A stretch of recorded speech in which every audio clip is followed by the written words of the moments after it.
Mempersiapkan kehidupan yang kekal di akhirat bukanlah hanya tentang menjaga roh, tetapi juga mempertahankan kondisi tubuh pasca kematian. Tubuh orang yang meninggal juga harus diawetkan karena masyarakat Mesir kuno percaya bahwa jiwa atau yang dikenal dengan Ba dan energi kehidupan yaitu Ka haruslah kembali ke dalam tubuh secara teratur untuk bertahan hidup. Untuk mencegah tubuh mengalami pembusukan, masyarakat Mesir kuno menjalankan proses mumifikasi yang panjang dan mengerikan. Proses pengawetan tubuh dikembangkan dan disempurnakan selama ribuan tahun, sehingga memungkinkan peradaban Mesir kuno menghasilkan beberapa mumi dengan kondisi yang paling terawetkan di dunia. Dan di era masa kini, kita telah dapat memandangi wajah pria, wanita, dan juga anak-anak yang hampir sama persis seperti 2000 tahun yang lalu. Proses mumifikasi yang paling rumit dikembangkan sekitar tahun 1550 sebelum Masehi dan dianggap sebagai metode pengawetan yang terbaik. Selama proses menjalankan metode ini, organ dalam dikeluarkan dari tubuh, daging pada tubuh mengalami dehidrasi, dan kemudian seluruh tubuh dibungkus dengan kain linen. Mumifikasi adalah proses yang mahal dan memakan waktu sekitar 70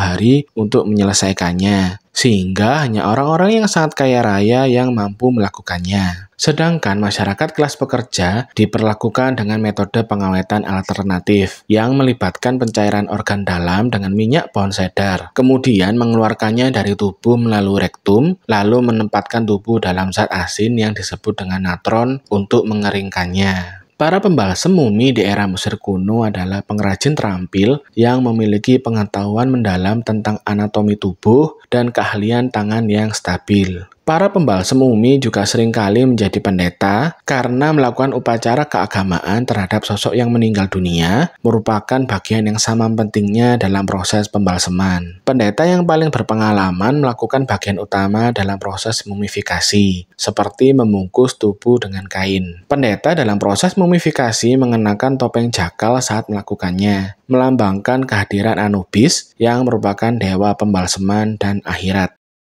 Langkah-langkah dalam proses mumifikasi antara lain ialah sebagai berikut.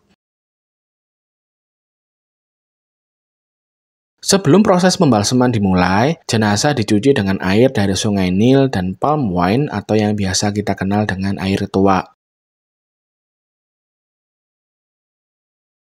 Sayatan kecil dibuat di sisi kiri tubuh dan hati, kemudian paru-paru, usus, serta perut dikeluarkan. Organ yang telah dikeluarkan kemudian dicuci dan dikemas dalam natron sebelum dimasukkan ke dalam toples kanopi. Untuk jantung sengaja ditinggal di dalam tubuh karena diyakini sebagai pusat kecerdasan dan akan dibutuhkan di akhirat nanti.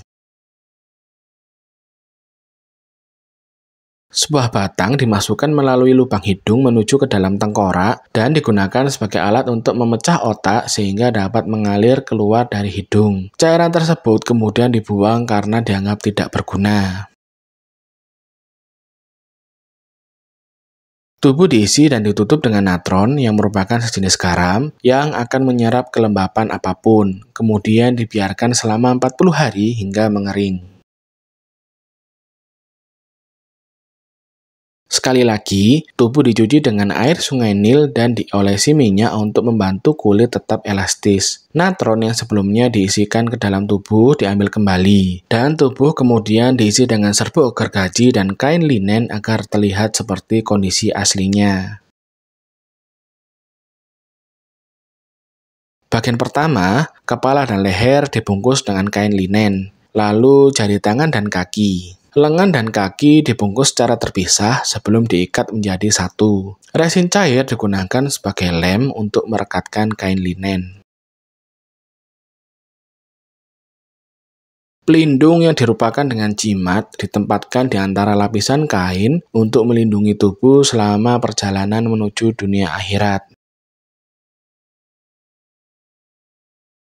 Seorang pendeta membacakan mantra dengan suara keras saat jenazah dibungkus untuk mengusir roh jahat. Pendeta ini biasanya memakai topeng Anubis, yaitu dewa yang terkait dengan proses pembalseman dan dunia akhirat.